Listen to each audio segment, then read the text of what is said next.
한국과 베트남 사람들의 주말 취미 탑5 자가용과 개인 대 가족 문화 차이로 보는 분석. 오늘 아침 4시에 잠이 깨어 그대로 침실을 정리하고 매장으로 나왔다. 연습장에 가는 사람이 있으면 같이 갈까 기다려보려다가 4시간인데 내가 아껴야겠다는 생각으로 곧바로 택시를 호출하여 연습장을 다녀왔다. 3시간 동안 어프로치와 퍼터를 연습하고 돌아왔는데도 매장 오픈 시각 전이다. 주말 아침과 저녁이 되면 KNG 몰과 흥북로, 주변의 현지 식당과 커피숍 등은 가족 단위의 손님들로 북적인다. 주말에 베트남 사람들은 무슨 취미 활동을 주로 할까? 라는 질문이 생겼고 한국과 베트남 사람들의 주말 취미에 대해 살펴보았다. 한국인의 주말 취미 탑5. 1. 등산 하이킹. 한국은 산이 많고 등산 문화가 잘 발달되어 있어서 주말마다 등산을 즐기는 사람이 많다. 중장년층은 건강을 위해, 젊은 층은 인스타 감성 운동을 위해 등산을 즐긴다. 등산 후 막걸리 한 잔, 국밥 먹는 게 하나의 코스처럼 자리 잡고 있다. 2. 캠핑과 차박. 코로나 이후 캠핑과 차박이 엄청나게 유행했다. 가족 단위뿐만 아니라 혼자 캠핑을 하는 사람도 많다. 감성 캠핑용 아이템이 많아지면서 캠핑 자체가 하나의 놀이문화가 되었다. 3. 골프. 과거에는 부유층의 전유물로 여겨졌지만 요즘은 MZ세대도 많이 즐긴다. 스크린 골프장이 많아서 주말마다 부담 없이 실내에서 즐기기도 한다. 실제 필드 나가는 것은 비용 부담이 있지만 골프 자체는 사회생활에서 중요한 취미로 자리 잡은 듯하다. 4. 카페 투어. 한국은 카페 문화가 워낙 발달해서 주말이면 특별한 카페를 찾아다니는 사람이 많다. 특히 SNS에서 핫한 카페를 방문하고 인증샷을 찍는 게 하나의 트렌드가 되었다. 커피뿐만 아니라 디저트 베이커리도 함께 즐기는 경우가 많다. 5. 넷플릭스 또는 유튜브 시청. 주말에 집에서 OTT 넷플릭스, 디즈니 플러스, 웨이브 등을 보면서 쉬는 사람들이 많다. 유튜브도 하나의 취미가 되어서 특정 유튜버의 콘텐츠를 정주행하기도 한다. 특히 먹방, 여행 브이로그, 운동 같은 콘텐츠가 인기가 많다. 주말 취미 탑5. 1. 카페에서 수다 떨기. 베트남 사람들은 카페에서 오랜 시간 앉아있는 걸 좋아한다. 한국처럼 빠르게 커피 마시고 나가는 게 아니라 하루 종일 카페에서 가족들 또는 친구들과 이야기하며 시간을 보낸다. 커피뿐만 아니라 과일 주스, 코코넛 커피 같은 음료도 많이 마신다. 2. 오토바이 드라이브 투어링. 베트남은 오토바이가 주 이동수단이라 주말에 친구들과 오토바이 타고 교외로 나가는 경우가 많다. 특히 달랏, 붕따오 같은 곳이 인기 있는 여행지이다.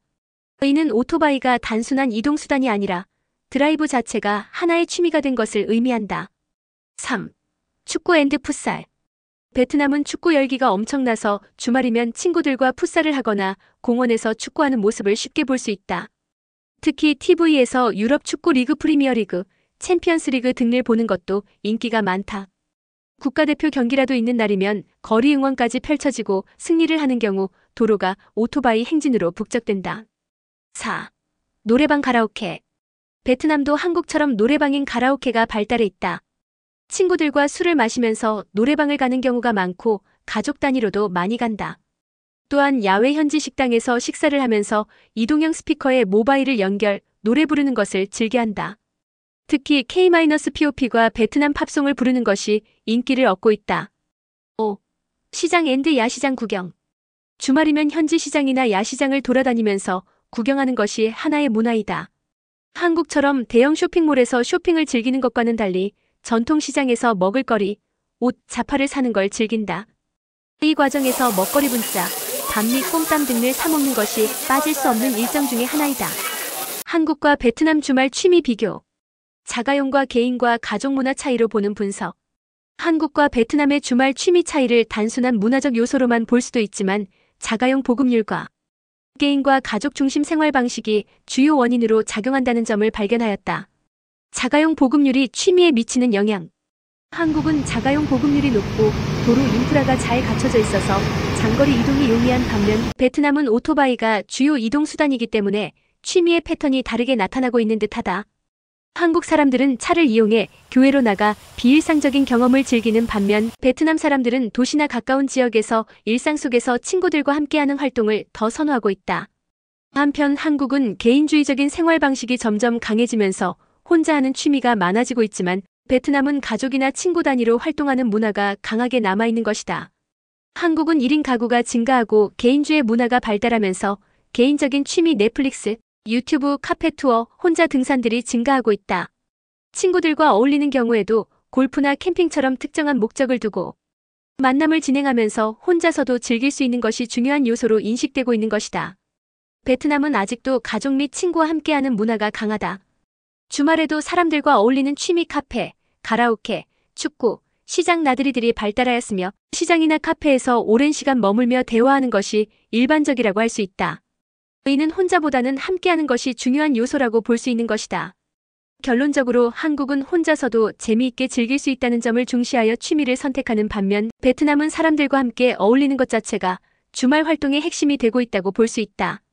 즉, 주말 취미의 차이는 결국 이동 방식과 사회적 관계의 차이에서 발생한다고 볼 수 있겠다. 자가용이 보편화된 한국은 주말마다 장거리 이동이 쉬운 관계로 캠핑, 골프, 등산, 여행 같은 취미가 활성화되었고 개인주의 문화가 발달하여 혼자 즐기는 취미인 넷플릭스, 유튜브, 카페 투어 등이 증가하고 있다.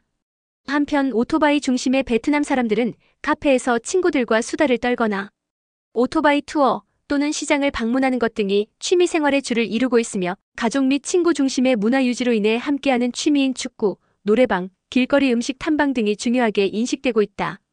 또 한 가지 한국은 노동자의 주 5일 근무가 완전히 정착되어 있는 반면 베트남은 아직도 법적으로는 주 6일제를 시행 중이며 공단이 많은 지역은 일요일 하루만 휴무를 진행하는 관계로 여행거리에 있어서도 한계가 분명히 드러난다. 주어진 환경이 취미 생활에도 적용되고 있다는 점이 흥미롭다.